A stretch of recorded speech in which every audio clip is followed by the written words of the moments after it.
Let me tell you something before you go. Whenever people come see me live, I try to say something meaningful to people. You know, I'm in the laugh business. That's my gift. That's what God gave me at birth. Your gift is the thing that you do the absolute best with the least amount of effort. I want to tell you something that can help enrich your life. It's a sure sign from God that he ain't through with you because he wakes you up in the morning. When he's done, you won't wake up no more. But as long as you're waking up, that means he has something for you that he hasn't been able to give to you for whatever the reason. I'm going to help you get to that reason a little bit quicker. I want to tell you something that I learned that changed my life. I was reading a book one time that had a quote in there from Albert Einstein. And Albert Einstein said, "Imagination is everything. It's the preview to life's coming attractions." If you think about that, that's a really, really true statement. Because everything you see in this world came from somebody's imagination. Everything. Somebody was talking on the phone one day, on that wall phone, connected to the cord, and tried to walk, and it didn't go no further. And he wanted to just go outside and get something out the car. Somebody said, "You know what? I wish I could take this phone outside." Everybody in here got a cell phone. It was in somebody's imagination. Somebody imagined that. Somebody imagined everything. Somebody got tired of walking. Somebody got tired of driving cars. Somebody said, "We're gonna fly." You're not finna fly. Everybody in here done been on the plane. See, your imagination is the evidence of things not seen. You know why they call it the evidence of things not seen? Your imagination, you the only one can see it. You're the only one can see it.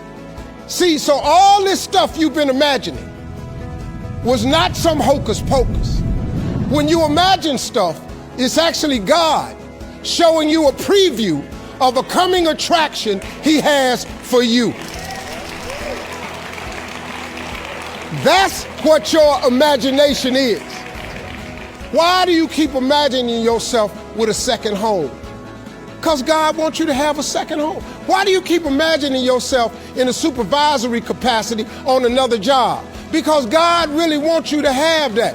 Why you keep dreaming of opening a business one day? That's because that's what God really got for you.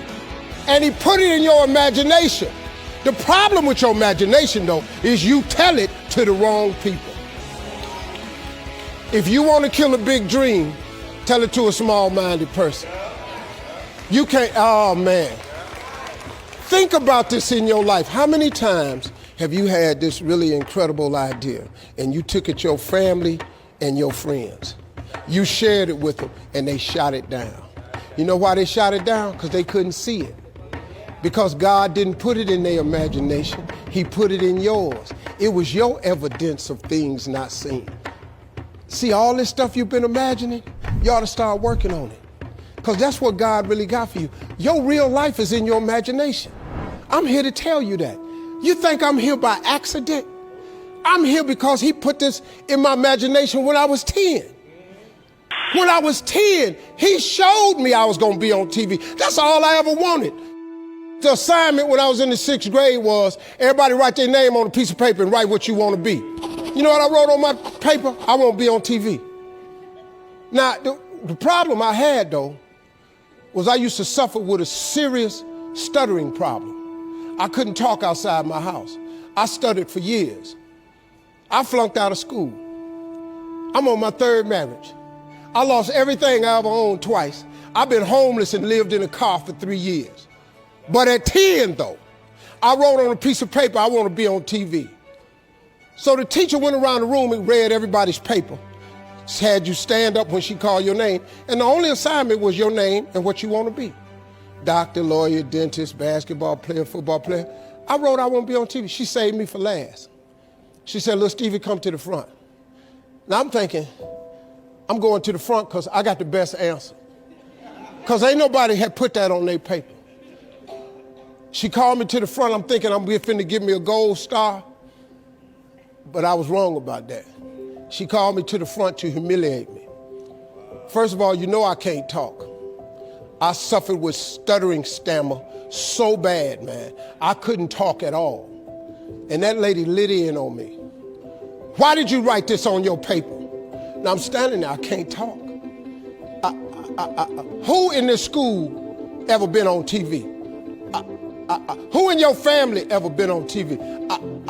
Who in this neighborhood ever been on TV? I'm crushing, man. I'm standing there dying. She said, look at you standing there. You can't even talk. How they gonna put somebody like you on TV?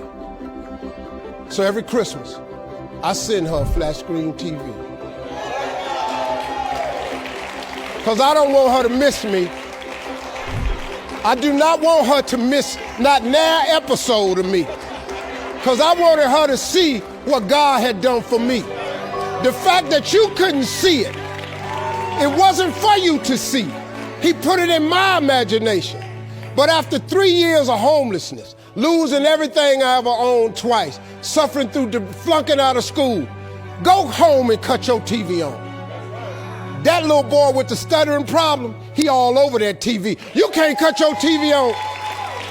You can't cut your TV on not now day of the week and you don't see that little boy. That little boy with the stuttering problem is all over that TV because God put it in my imagination. All I did was hang on to that thought. I just kept hoping. I just kept hoping that what I had wrote on the paper would come true. A lot of times it wasn't about no faith. I didn't believe it sometimes. When you homeless and living in the car, how you see yourself as a TV star? But I just kept hanging on there. Because my mama was a Sunday school teacher. I kept hearing her say, God